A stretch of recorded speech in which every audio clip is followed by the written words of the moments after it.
Hello, I'm Peter Chen from the Harvest Medical Practice, and this is a short video about high blood pressure, but really it's a video about what you can do to make dramatic changes in lowering your blood pressure. And I think they're changes that will make you feel better too.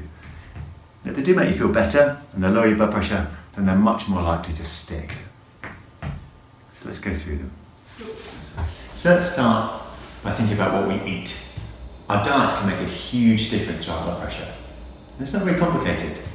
A diet that's high in fruit, vegetables, whole grains, and low-fat dairy has been shown to make a big difference to our blood pressures. We've got to be quite careful about salt, as little as possible.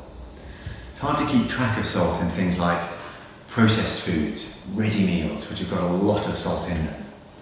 Probably the best way to do it is to make as many of your meals as possible from scratch.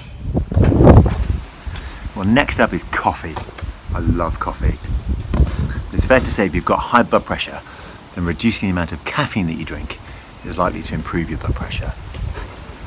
George Shea, who introduces competitive eaters at the Coney Island Nathan's hot dog eating competition, introduced a 72-year-old competitor with the words, "When we are young, we drink our coffee with milk and sugar. As we get older, we drink it white, then we drink it black, then decaf, and then we die. Between you and me, I'm on the decaf."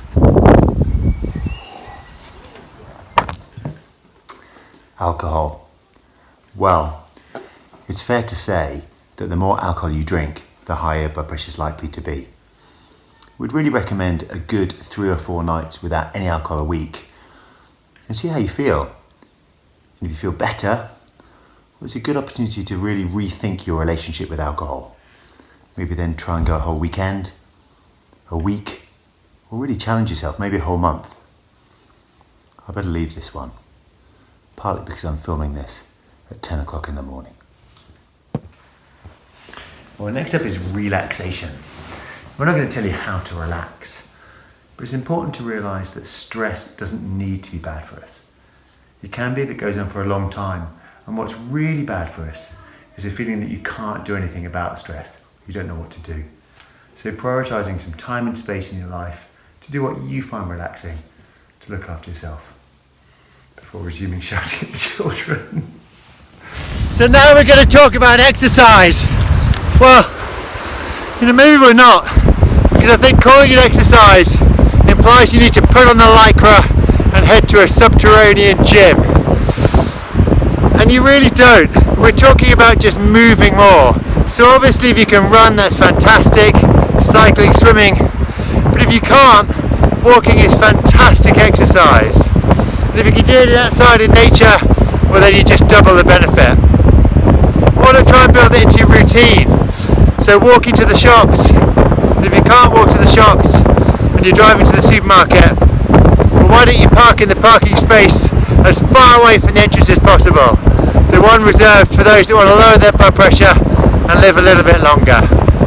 My kids hate it when I say that. I'm going to walk the rest of this. Well, finally, but arguably even most importantly, is to try and increase the amount of sleep that you're getting each night. Studies show that it can even reduce your risk of having a heart attack. So trying things like getting enough morning sunshine, which is the biggest signal for our brains as to when it's day and then when it's time to switch off at night.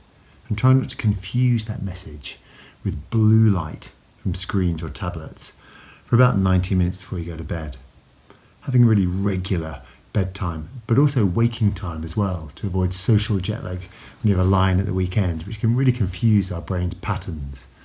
To try and have your bedroom quite cold and dark, and to be so careful about both alcohol, which tends to fragment our sleep, so even though you may not be aware of it, it tends to cause micro-awakenings, and you never get into the deep, slow waves of refreshing sleep that our brains so desperately need.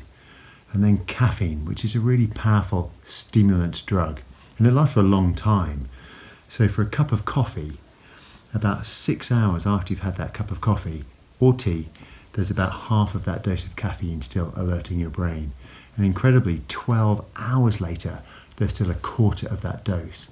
So if you have your last cup of tea or coffee at midday and you go to bed at midnight, it's really the same as going to bed with a quarter of a shot of espresso and then hoping for a good night's sleep. Good night. Thanks for watching. Hopefully there's a few things there that you can try, and we really believe they'll make a big difference to your blood pressure and your overall health. Hopefully they'll make you feel better. And as we said at the start, if they make you feel better, then they're far more likely to stick, become good habits for the rest of your life. So give them a go. Thanks for watching.